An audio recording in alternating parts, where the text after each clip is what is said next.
Je suis Abdoulaye Diabaté, je suis entomologiste médical de formation, chercheur à l'Institut de recherche en sciences de la santé, ici à Bobo, au Burkina Faso, et je suis l'investigateur principal de Target Malaria.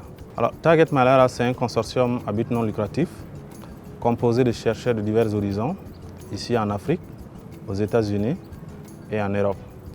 Donc, les chercheurs ont différents backgrounds, allant pratiquement d'entomologistes médicaux. Vous avez les biologistes moléculaires, vous avez les ingénieurs de protéines, vous avez également les éléments de sciences sociales et j'en passe.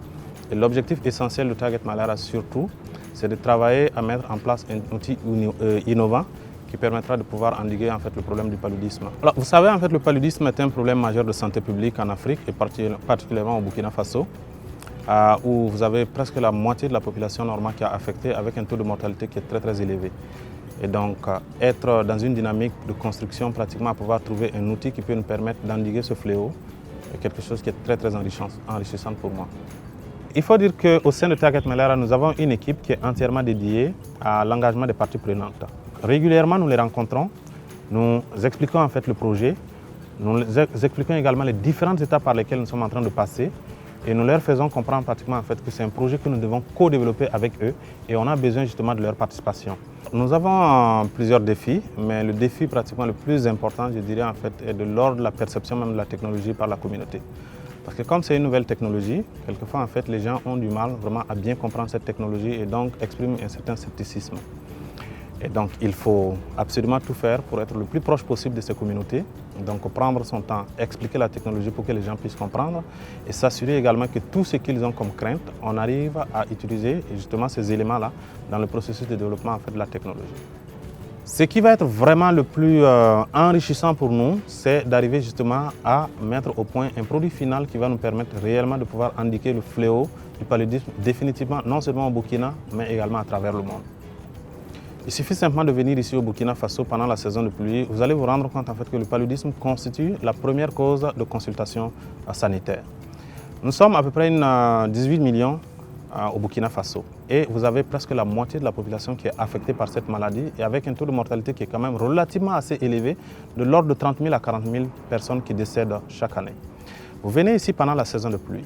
Vous allez dans n'importe quelle formation sanitaire ici au Burkina, vous allez vous rendre compte pendant cette saison de pluie que tous les lits d'hospitalisation sont occupés et qu'il n'y a pratiquement même plus de place et que la plupart du temps, les gens sont obligés de se coucher à même le sol. Et ce qui est encore beaucoup plus dramatique, c'est qu'en fait cette maladie, ça fauche surtout la frange la plus jeune de notre population qui constitue en fait le futur du Burkina et je dirais pratiquement de l'humanité aussi.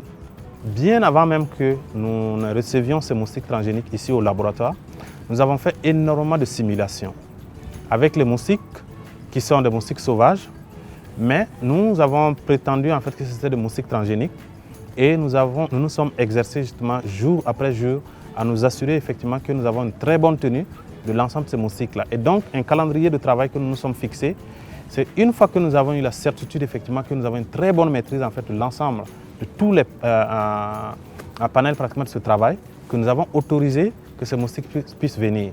Mais une fois que ces moustiques sont arrivés, on avait déjà l'habitude. Nous travaillons déjà en fait dans ce même créneau et donc pratiquement en fait c'est le même type de travail que nous sommes en train de faire maintenant. Nous sommes les premiers à prendre ces moustiques transgéniques en Afrique, en train de travailler avec.